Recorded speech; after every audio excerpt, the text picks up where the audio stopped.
Baiklah, sekarang kalian lihat kanan dan kiri tempat duduk kalian. Apakah ada teman kalian yang tidak masuk?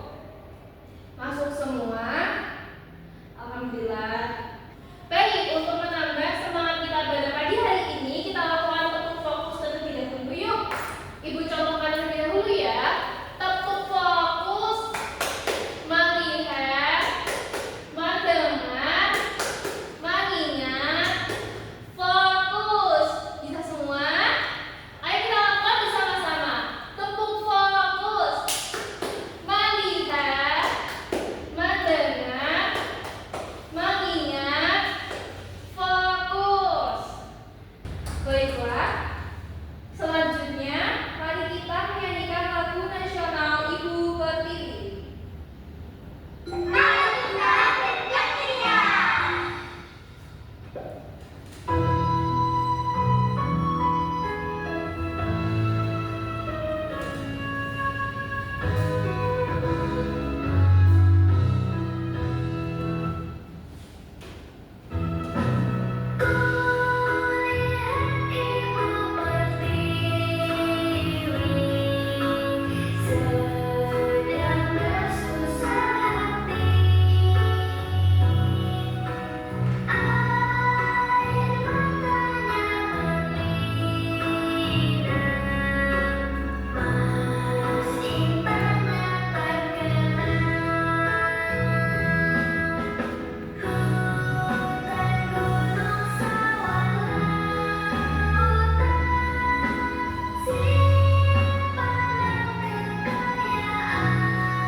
Baiklah, untuk selanjutnya, Ibu ingin bertanya kepada anak-anak. Pernahkah kalian melihat atau menarikan tari tradisional? Menurut kalian, apa yang digunakan penari agar mereka dapat menunjukkan gerakan yang indah? Dan di dalam tangan atau kaki itu ada apa saja? Untuk mengetahui jawabannya, pada hari ini kita akan belajar tentang seni. Capaian pembelajaran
Sendi peluru adalah sendi yang memungkinkan gerakan ke segala arah, bersifat fleksibel, ekstensi, abduksi, dan rotasi. Contohnya adalah sendi bahu dan juga sendi timbul. Fungsinya adalah untuk memberikan jangkauan gerak yang sangat luas seperti mengayunkan lengan. Lalu ada sendi putar. Seperti namanya, sendi ini memungkinkan gerakan rotasi atau berputar di sekitar tubuh. Contohnya adalah sendi antara tulang atlas dan tulang aksis di leher. Fungsinya adalah untuk memungkinkan gerakan berputar seperti menggelengkan kepala.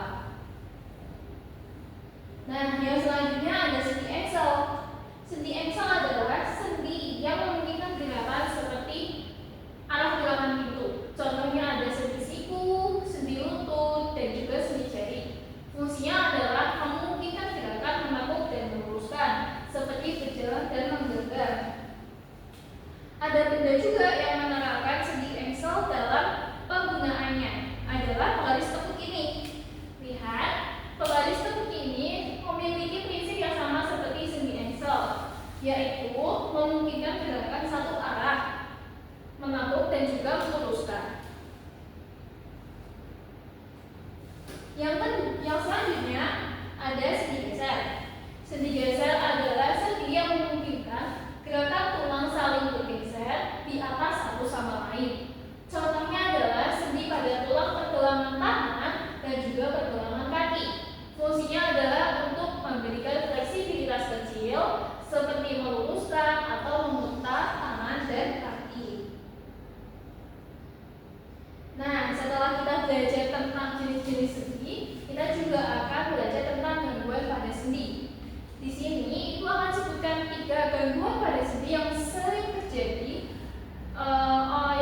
terjadi di sekitar kita. Yang pertama ada peradangan pada sendi atau nyeri kaku.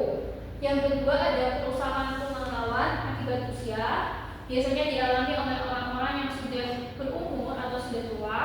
Lalu yang ketiga ada posisi tulang pada sendi bergeser. Nah, untuk mencegah gangguan pada sendi tersebut, kita harus pandai-pandai untuk merawat sendi kita. Bisa dengan melakukan olahraga teratur untuk melatih fleksibilitas sendi agar tidak kaku, lalu menjaga postur tubuh yang benar, terutama pada saat berdiri dan duduk. Biasakan berdiri dan duduk dalam keadaan yang tegap dan tidak membungkuk. Lalu selanjutnya, kita juga bisa untuk menjaga asupan fisik kita agar seimbang. Banyak-banyak makan makanan atau minuman yang mengandung protein, karena protein bagus untuk sendi dan juga tulang. Nah, sekarang Ibu akan bagi kelas menjadi 3 kelompok, masing-masing beranggotakan 6 orang. Kegiatannya adalah kalian akan menyaksikan video tari atau jaro yang Ibu akan tampilkan di layar. Setelahnya, kalian akan mengisi LKPD. Setelah mengamati video tersebut, kalian akan mengidentifikasi bagian tubuh dan juga jenis sendi apa saja yang digunakan pada beberapa gerakan yang ada dalam video tersebut. Tuliskan nama gerakan tarinya apa, jenis sendi yang digunakannya apa, dan bagaimana gerakannya. Baiklah, Ibu bagikan LKM-nya terlebih dahulu ya. Nah, sudah siap mengerjakan semuanya? Sekarang mari kita saksikan video tari atau jaro secara sama-sama.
dan pastikan bahwa gerakannya itu sesuai dengan fungsi sendi yang sudah digunakan. Tulis hasil diskusinya pada lembar jawab yang sudah disediakan. Bisa? Sudah selesai mengerjakan LKPD yang kedua? Sekarang kalian kerjakan bagian A elaborasi. Jawablah 3 pertanyaan berikut dengan jujur. Tuliskan jawabannya di bawahnya ya. Bagaimana anak-anak bisa mengerjakan semuanya? Apakah ada yang masih kesulitan? Tidak ya? Baik. Jika sudah selesai, Ibu minta untuk salah satu kelompok maju ke depan mempresentasikan hasil diskusi dari kelompoknya. Ayo silakan, siapa yang mau maju? Baiklah, untuk memberikan apresiasi kepada teman kalian yang sudah maju, mari kita lakukan tepuk apresiasi bersama-sama. Tepuk apresiasi. Kasih T, kasih O, kasih P. Top. Sekali lagi. Top, top. Berkali-kali. Top, top, top. Berikan tepuk tangan untuk kita semua. Baiklah, setelah kalian mempresentasikan hasil LKM kelompok, sekarang kita melakukan asesmen formatif. Di sini Ibu punya 10 soal pilihan ganda yang harus kalian kerjakan secara mandiri. Ibu beri waktu 10 menit untuk mengerjakan. Bagaimana? Apakah anak-anak sudah mengerjakan semua? Sudah? Baiklah, Ibu ambil lembar kerjanya ya. Baiklah, anak-anak. Sekarang mari kita menyimpulkan materi yang sudah kita pelajari pada hari ini. Kita hari ini sudah mempelajari tentang sendi. Jenis-jenis sendi ada berapa tadi? Ada 6. Yang pertama ada sendi pelana, sendi burung, sendi peluru, sendi putar, sendi aksel dan juga sendi geser. Terus tadi gangguan pada sendi contohnya apa saja? Yang pertama ada peradangan pada sendi atau sendi kaku. Yang kedua kerusakan tulang akibat usia. Dan yang ketiga adalah posisi tulang pada sendi bergeser. Nah, selanjutnya tadi kan anak-anak sudah mengerjakan soal asesmen formatif. Nanti soal asesmen formatifnya akan Ibu koreksi, dan bagi anak-anak yang nilainya belum memenuhi KKTP akan diberikan bimbingan untuk mempelajari ulang materi yang telah disampaikan pada hari ini dan mengerjakan soal remedial. Lalu bagi anak-anak yang nilainya sudah memenuhi KKTP, nanti akan Ibu berikan tugas untuk mempelajari materi yang akan datang. Baiklah, kita sudah sampai di penghujung pembelajaran. Sebelum kita menutup kelas pada pagi